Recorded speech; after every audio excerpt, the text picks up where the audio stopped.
ஒரு நாட்டில் உள்ள ராஜா ஒரு பெரிய அறிவிப்பு கொடுக்கின்றார்.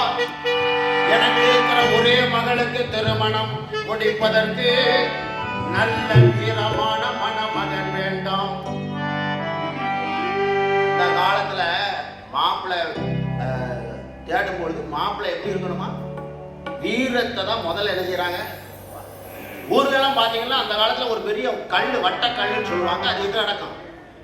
அந்த ஊர் எல்லையில கிடக்கும். அத தோளுக்கு மேல தூக்குனாதான் மாப்பிள்ளையே உள்ள பொண்ணு பார்க்க வர முடியும். ஐயா கொஞ்ச நாள் ஆச்சு. அந்த கல்லு எது வரைக்கும் தூக்குனா போதும், வயிற்று வரைக்கும் தூக்குனா போதும். ஆனா கொஞ்ச நாள் வரைக்கும் கால் முட்டு வரைக்கும் தூக்குனா போதும். ஐயா இப்ப கல்ல தொட்டுட்டு வந்தாலே போதும். ஐயா மாப்பிள்ளை கிடைக்கிற சங்கடமா இருக்கு. அந்த காலத்துல வீரத்தை பார்த்தார்கள். ஒரு ராஜா அருமையானவர்களே, அவர் ஒரு தன்னுடைய நாட்டை ஆள்வதற்கு சரியான ஒரு மணமகன் வேண்டும் என்பதிலே அவர் எதிர்பார்ப்பதிலே இந்த நியாயம் இருக்கிறது. அதனால் போட்டி அறிவிக்கின்றார். எல்லா இளைஞர்களும் ரெடியாக இருக்கின்றார்கள். அந்த போட்டி வேற ஒண்ணு கிடையாது. அந்த நாட்டில் இருக்கக்கூடிய ஒரு குறிப்பிட்ட ஒரு குளத்துல யார் முதல்ல குதிச்சு கரையாங்குறாங்களோ அவங்க என்னது வெற்றி பெற்றாங்க. முதல்ல என்ன செய்யணும்? இது ஒரு போட்டியா? எல்லா இளைஞர்களும் அங்க குளத்துனாலயா தவறு நடக்கிறாயா? ராஜா எப்ப வருவாரு? அவ்வளவு இளைஞர்களும் கல்யாணமாகாத எல்லா வாலிபர்களும் அதை பார்க்கறதுக்கு வேடிக்கை பார்க்கிற கூட்டம் கூட அங்க ராஜா வருகிறார். இந்த கூட்டத்தை பார்க்கறவருக்கு சந்தோஷம்னா தாங்க முடியல. இவ்வளவு போட்டியா? கேன் வச்சிருந்தா கேன் போட்டுதான் அங்க அந்த அளவுக்கு கூட்டம். ஆமா அருமையானவர்களே, இந்த கூட்டத்தை பார்த்த உடனே எனக்கு ஒரு ஞாபகம் வருது. நானும் இதே மாதிரி ஒரு ஆர்மி செலக்ஷன் போகும்போது பார்த்தீங்கன்னா நானும் சரி கொஞ்சம் நல்ல ஒரு டீசெண்டா விடுவாங்கன்னு பார்த்தேன்.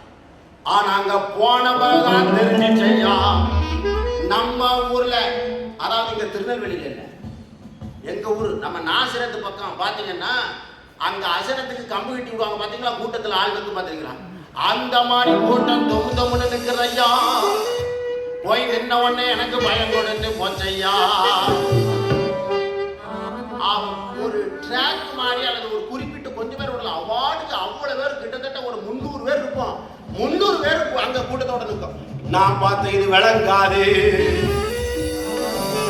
எலிசா தீர்க்கதரிசி அந்த சம்பவத்துல ஒருத்தன் உழுந்து செத்தான் பாத்தீங்களா. நீ நாளைக்கு விக்கிரத பாப்பான்னு என்ன செய்ய மாட்டா, சாப்பிட மாட்டா. அந்த கதையா இருக்கக்கூடாது ஐயா. விழுங்கால் வச்சுக்கிடுங்களேன். ஆமா, வேலை கடை கட்டாலும் பரவாயில்ல, உயிர் வந்த ஆமே அவ்வளவுதான். அவ்வளவு முடிச்சு நம்மளை கொண்டு போட்டுருவான். அதனால பார்த்தேன், ஒரு ஓரமா ஒதுங்கி நின்றுட்டையா. விடிய காலம் 5 மணிக்கு கூட்டமா நிற்கும். ஆனா பாருங்க, கரெக்டா அந்த ஆர்மி ஆபீசர் தொடங்குற நேரம் பார்த்து ஒரு பாதி பேரை காணவே இல்லை. எங்க போனான்னு தெரியல. ஏன்னா வயது செஞ்சுட்டு கிடைக்கிட்டு அவ்வளவு ஓடிட்டான். நல்ல போடு. அது போல இந்த கூட்டத்தில் அருமையானவர்கள் அங்கே வருகின்றார்கள். அங்கே ராஜா அந்த ஆட்களை எல்லாம் பார்த்தோன்னு அவருக்கு சந்தோஷம் தாங்க முடியல. இந்த போட்டி குளத்துல குதித்து கரையேற்ற வேண்டாம். ஆனால் இந்த குளத்துல பல விஷ ஜந்துக்கள் கிடக்கிறது. எவ்வளவு முதல்ல கிடக்குன்னே தெரியாதையா, எவ்வளவு பாம்பு கிடக்குன்னு தெரியாதையா. சொன்ன உடனே பாருங்க, ஒரு 40 அடி எங்க போயிட்டாங்க வந்தவனெல்லாம் ஒருத்தரையும் தான். திடீர்னு ஒருத்தன் உள்ள குதிச்சா பாருங்க, நீந்தி உடனே என்ன செய்யறான், ராஜாவுக்கு சந்தோஷம் தாங்க முடியல. என் நாட்டுக்கு வீரமான ஒரு மருமகன் கிடைச்சிட்டான் ஐயா. நேர போய் அவனை கட்டி பிடிக்கிறாரு. அவன் பாருங்க அப்படின்னு அவனை தள்ளுறான். என்ன ராஜான்னு உனக்கு தெரியுமா தெரியாதா? எல்லாம் தெரியும். முதல்ல இந்த குளத்துக்குள்ள தள்ளி விட்டவன் முன்னால வந்து நிற்கணும். அருமையானவங்கள, இன்னைக்கு நம்மளும் சபைக்கு அப்படித்தான் வாரோம். எங்க தள்ளி விட்டு. அருமையானவங்கள, ஒரு நேரம்லாம் நம்ம பெற்றோர்கள் ஆலயத்துக்கு போனாதான் வீட்டில் என்னதே போட்டாங்க, சோறு போட்டாங்க. ஆனா இந்த சர்ச்சிலே இன்னைக்கு எத்தனை விசுவாசிகள் உண்டு, எத்தனை குடும்பங்கள் உண்டு. அருமையானவர்களை, நாம் எத்தனை பேர் ஆண்டவரை உண்மையாக நேசித்து நாம் ஆலயத்திற்கு வருகிறோம் என்று சொல்லி யோசித்து பார்க்க வேண்டும். அல்லேலூயா. சந்தோஷமாக இருங்க, எப்பொழுதும் சந்தோஷமாக இருங்க.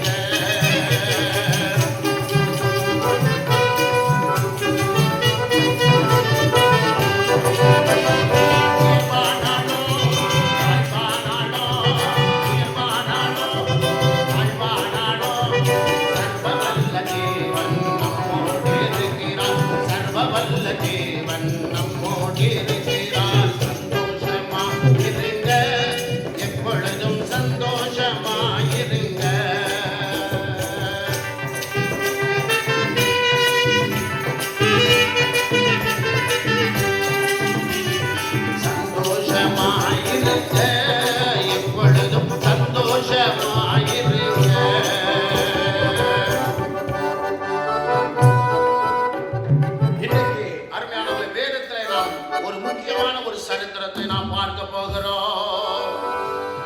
வேதத்துல ஆண்டவர் பெண்களுடைய பெயர்ல எத்தனை புத்தகத்தை வைத்திருக்கின்றார் சொல்லுங்க பாப்போம்.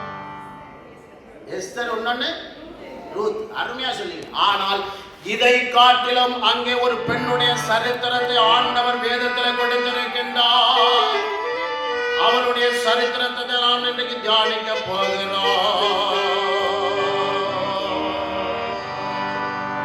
3 எழுத்தாலான பெயரவளா வந்த வேதத்தில் அவள் சரித்திரம் இருக்கும். புத்தகத்தின் பெயரும் தொடர்புண்டு எழுதா. அவள் யார்? அவள் யார்? அவள் யார்?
கூறிடுங்கள். என்ன அருமையானவர்களே, பள்ளிக்கூடத்துக்கு போகும்போது மாணவர்கள் முதல் நாள், அருமையானவர்களே, இந்த ஸ்கூல்ல முதல் நாள் போயிருக்கேன்.